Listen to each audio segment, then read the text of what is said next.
खान बेचारे की एक ईद वहाँ पर जेल में ही गुजर गई, तकरीबन 1.5 से 2 साल हो गए हुए फजूल में।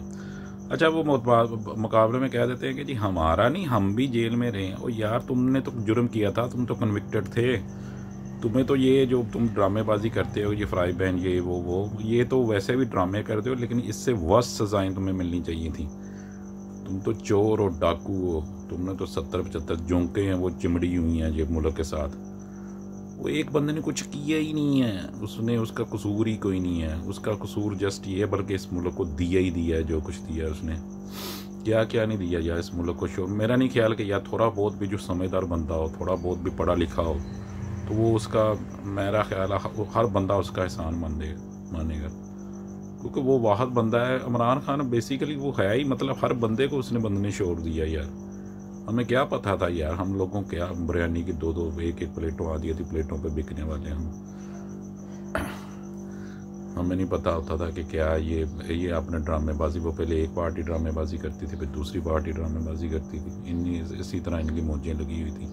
वो पहले अब्बा होता, दादा होता था, नाना होता था, फिर अब्बा आया, फिर अब्बे के बाद उसका काका आया, फिर उसका काका आया। यही सिलसिला का सारा चल रहा था। हमें तो कुछ उस बंदे ने शोर दिया, उस बंदे ने हॉस्पिटल दिया, उस बंदे ने वर्ल्ड कप दिया, उसने नमल दी, उसने पता नहीं क्या क्या चैरिटी के काम किए, उसने शोर दिया, उसने पता नहीं इंटरनेशनली कई आपके जो सेलिब्रिटीज़ हैं उन्हें इंट्रोड्यूस करवाया। वो एक पूरा, वो जब कहता, अच्छा उसके बदले में वो कहता था ना मैं ब्रांड हूँ, वो ब्रांड था, वो ब्रांड बिकता था हर तरफ। जब उसका नाम लेते थे तो नेम ऑफ ऑनेस्टी नज़र आता था, ब्रांड ऑफ ऑनेस्टी नज़र आता था। तो अब मुतबाद लोग कहते हैं कि हम भी ब्रांड है, टगे का ब्रांड है, चोर के सारे। बड़ा ही अफसोस होता है यार किसी ये कि बेचारा एक कोई गिल्टी हो ना, कोई उसने जुर्म किया हो तो फिर ठीक है, मतलब वो रहता 1.5 साल 2 साल, क्या सजाए मौत दे देते उसे, कोई मसला नहीं था, कोई हमें भी टेंशन नहीं थी, क्योंकि उस बंदे का कर्ज है हम पे भी, उसने शौर दिया इस कौम को। तो बड़ा वैसे बहुत ट्रेजिडी की बात है कि फजूल मेरे अंदर उसे रखा हुआ है। तो क्या केसेस गया, तो 10-10 रुपए के केसेस बना, एक गड़ी का केस है, वो गड़ी यार उसने पैसे दे के ली है। अगर मेरी चीज़ है मैं जितने में मर्जी सेल करूं, कौन मुझे पूछने वाला, वो केस बनाया। अच्छा दूसरा ये है कि उसने 190 बिलियन जी पाउंड, 190, अच्छा रिकवरी वो करता है, अगर कोई कन्विक्टेड हो ना तो रिकवरी करती है सुप्रीम कोर्ट। और अच्छा ये कैसा करप्शन का केस था कि रिकवरी सुप्रीम कोर्ट में करनी थी, और जो करप्शन का पैसा था वो भी सुप्रीम कोर्ट के अकाउंट में था। यार क्यों पागल बना रहे हैं पूरी कौम को, क्यों बेवकूफ़ बना रहे हैं कि मतलब उसी के अकाउंट में, उसी ने अदारे ने ही रिकवरी करनी थी, ऑलरेडी पैसा मंगवाया भी उसी अदारे के अकाउंट में गया।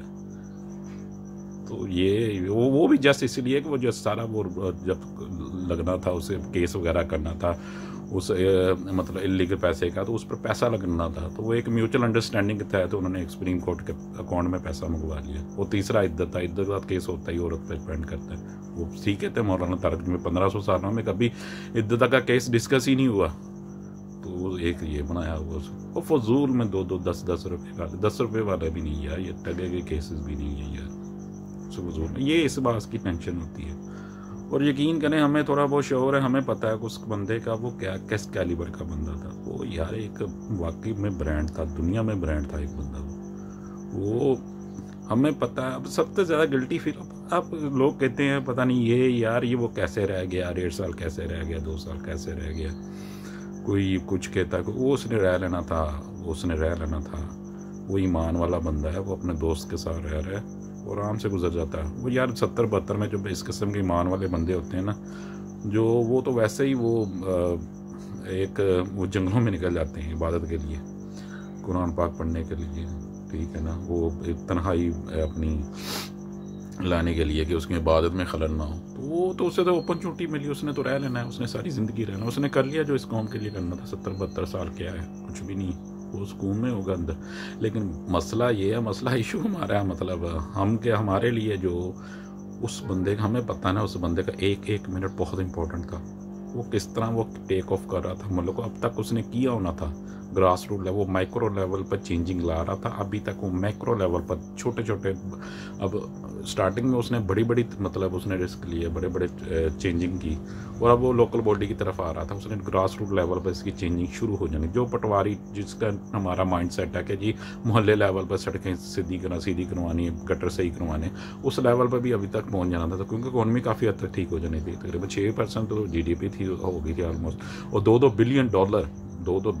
आप देख लें, अल्लाह ताला ने सिस्टम ऐसा बनाया हुआ है कि और कोई बंदा चेंज नहीं ला सकता, क्योंकि ऑलमोस्ट 5 करोड़ के करीब ओवरसीज़ हैं और सभी इस पर जान फेंकते हैं, इस पर जान निछावर करते हैं। वो पढ़े लिखे होते हैं, ज़्यादा पढ़े लिखे हैं ना, उन्हें बाहर जाके शोर आ जाता है, उन्हें पता चल जाता है कि कौन क्या गलत है, क्या ठीक है, कौन काला है, कौन सफ़ेद, हर चीज़ का उसे पता है, हर चीज़ का पता चल जाता है उन्हें। तो वो मतलब वो एक कॉल करता था ना। अब ये देख लें, अब उसे मतलब जितना ओवरसीज़ वाले इसका साथ दे रहे हैं अभी इवन वो इम्प्रिजमेंट बंदे हुए, लेकिन फिर भी उसका मतलब वो साथ दे रहे हैं। और उसकी एक कॉल पर वो लबैक कहते थे। $2 बिलियन पर मंथ उसकी रेमिटेंसेस आ रही थी, ऑलरेडी आना शुरू हो गई थी।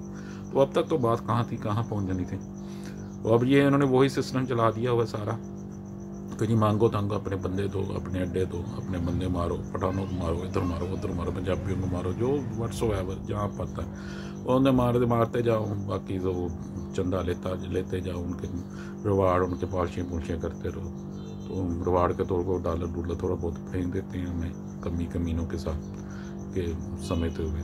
तो उसी से मुल्क चल रहा है। लेकिन वो ग्रास रूट लेवल पर चेंजिंग ला रहा था, ठीक है ना। अगर किसी मकान में आप गिरने जाओ ना, एज इट इज़ गिरने चल जाओ, कोई टूटा फूटा घर हो, तो वो तो फिर मतलब रहते जाओ वहाँ पर। लेकिन वो एक ढाकर बिल्कुल नए सिरे से कंस्ट्रक्शन कर रहा था, पूरे मकान की क्या पूरे मुल्क की कंस्ट्रक्शन जस्ट लाइक कर रहा था।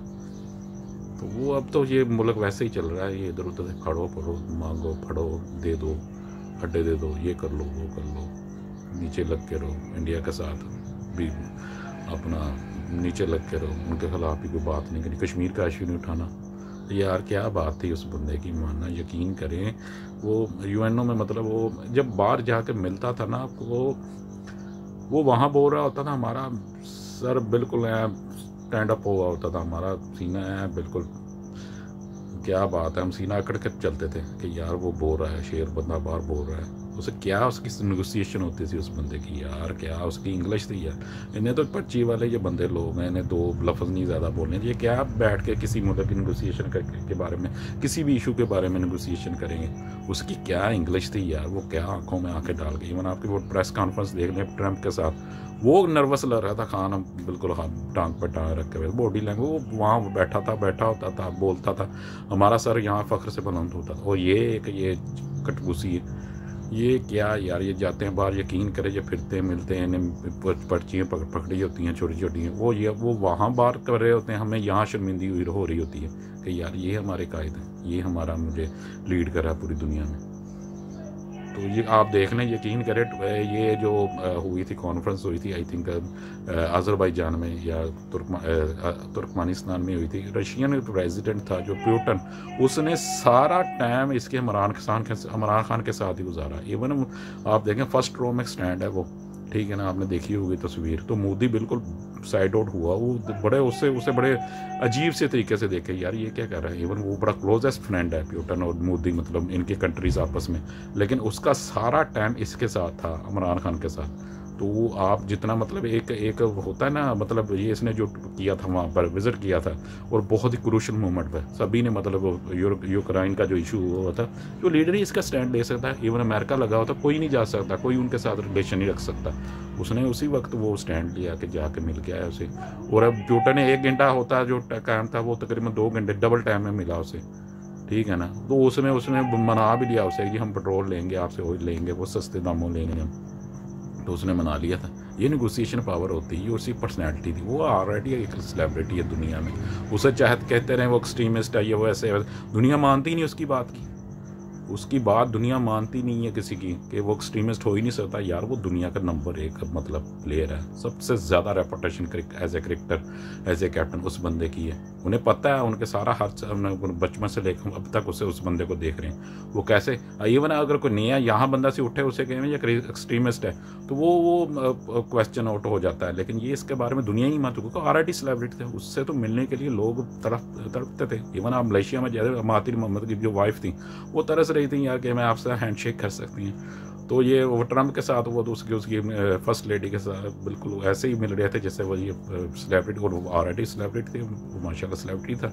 वो दरमियान में जी खड़ा, वो जिस तरह वो उसमें फ़ैन फॉलोइंग होती है वही ऐसे ही उन्होंने तस्वीरें खिंचवाई इससे। तो वो तो उस पूरी उम्मा यार यकीन करें। अब आप देखें ना, कोई वीडियो देखें, ये कोई इसकी वीडियो देखें, कोई इनकी इमरान खान की वीडियोस देखें, या कोई करंट अफेयर्स का प्रोग्राम, या कोई इंडिया ये में तर्किश जो होते हैं यार कि यार ये करंट सिचुएशन में हमारे लिए भी मुस्लिम उम्मा का लीडर था जो उसके लिए एक एक मिनट उसका कीमती था। इन्होंने यार कैसे उसे बैठा दिया, 1.5-2 साल उसके ज़ाया कर दिए यार। और ये क्या कटमुंजी है जिनकी ना कोई रेपुटेशन है, वो ही दगड़ मगर शगर मैट्रिक पास हैं, फेल की, वो भी इन्होंने डिग्रियाँ यकीन करो जाली तरीके से ली होती हैं, अपने बंदे बैठा के एग्जामिनेशन हॉल में। तो पीछे से बैक एंड पर आप खुद बैठे होते हैं, वो पेपर दे होते हैं। वो ब्रैडफोर्ड यूनिवर्सिटी का यार चांसलर था, उसका कोई कंपैरिजन था इनके साथ? तो यकीन करें इतना जिच होता है ना माइंड जब कि अल्लाह ताला ने एक मुस्लिम उम्मा को अपॉर्चुनिटी दी थी, एक बात करने वाला कोई बंदा आगे आया था, तो इन्होंने दगड़ मगर शगड़ ने ये क्या किया यार। इन्होंने बहुत जुल्म किया इन लोगों ने, पाकिस्तानियों के साथ नहीं पूरी उम्मा के साथ बहुत जुल्म किया हम लोगों ने। अफसोस ही होता है, हमें कितनी बड़ी अपॉर्चुनिटी मिली थी ना। वो हर तरफ मतलब OIC के इजलास 2 करवा चुका था। इवन यार कोरोना के दिनों में पूरी इकोनॉमी, अमेरिका जैसी इकोनॉमी जो डिज़ास्टर हुई थी, उसमें भी मुल्क चलाया उसने। वो 6% पर ग्रोथ ले गया था। इवन जो कोरोना के साथ उसने फाइट किया, WHO जो उसका था अदारा, उन्होंने कहा इसे पाकिस्तान की एग्जाम्पल देते थे। उस वजह से हालांकि उसके पास रिसोर्सेज नहीं थे, उसकी लीडरशिप थी यार, उसका वो इतनी मुश्किल से गुजरा था, वो पूरा ट्रेंड होके आया हुआ था, तो उसके लिए क्या मसला था, उसने कोरोना को भी शिकस्त दे दी थी। तो अब होना था मुल्क ने अब तक ना 1.5-2 सालों में सही टेक ऑफ किया होना था, और नीचे तक अब उसके रिजल्ट आना शुरू हो जाने थे। बहुत जुल्म किया इन लोगों ने, अल्लाह पूछे इनसे, दिल से बदवा निकलती है इनके लिए।